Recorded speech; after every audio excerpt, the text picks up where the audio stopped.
We gathered together at a moment of great division, at a moment of great passion. We have seen, and no doubt will continue to see, a great deal of moralizing from both sides of the aisle. But I would urge to both sides perhaps a bit less certitude and a bit more recognition that we are gathered at a time when democracy is in crisis. Recent polling shows that 39% of Americans believe the election that just occurred, quote, was rigged. You may not agree with that assessment, but it is nonetheless a reality for nearly half the country. I would note it is not just Republicans who believe that. 31% of independents agree with that statement. 17% of Democrats believe the election was rigged. Even if you do not share that conviction, it is the responsibility, I believe, of this office to acknowledge that is a profound threat to this country and to the legitimacy of any administrations that will come in the future. I want to take a moment to speak to my Democratic colleagues. I understand. Your guy is winning right now. If Democrats vote as a bloc, Joe Biden will almost certainly be certified as the next president of the United States. I want to speak to the Republicans who are considering voting against these objections. I understand your concerns, but I urge you to pause and think. What does it say to the nearly half the country that believes this election was rigged if we vote not even to consider the claims of illegality and fraud in this election? And I believe there's a better way.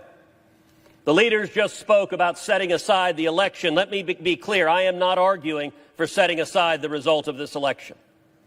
All of us are faced with two choices, both of which are lousy. One choice is vote against the objection.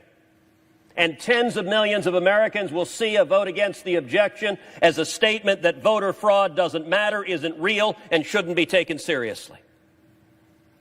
And a great many of us don't believe that.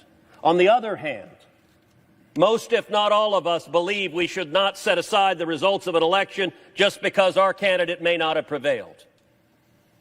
And so I endeavored to look for door number 3, a third option, and for that I looked to history, to the precedent of the 1876 election, the Hayes-Tilden election, where this Congress appointed an electoral commission to examine claims of voter fraud. 5 House members, 5 senators, 5 Supreme Court justices examined the evidence and rendered a judgment. And what I would urge of this body is that we do the same. That we appoint an electoral commission to conduct a 10-day emergency audit, consider the evidence, and resolve the claims. For those on the Democratic aisle who say there is no evidence, they've been rejected, then you should rest in comfort. If that's the case, an electoral commission would reject those claims. But for those who respect the voters, simply telling the voters, go jump in a lake, the fact that you have deep concerns is of no moment to us. That jeopardizes, I believe, the legitimacy of this and subsequent elections. The Constitution gives to Congress the responsibility this day to count the votes. The framers knew what they were doing when they gave responsibilities to Congress. We have a responsibility, and I would urge that we follow the precedent of 1877.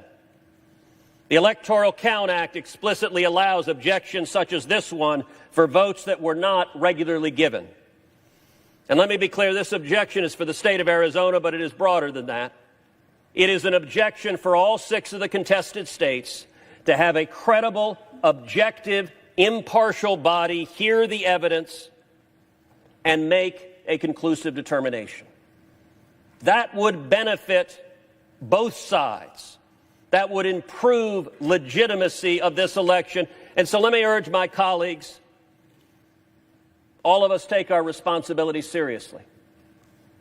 I would urge my colleagues, don't take perhaps the easy path, but instead act together, astonish the viewers, and act in a bipartisan sense to say we will have a credible and fair tribunal, consider the claims, consider the facts, consider the evidence, and make a conclusive determination whether and to what extent this election complied with the Constitution and with federal law.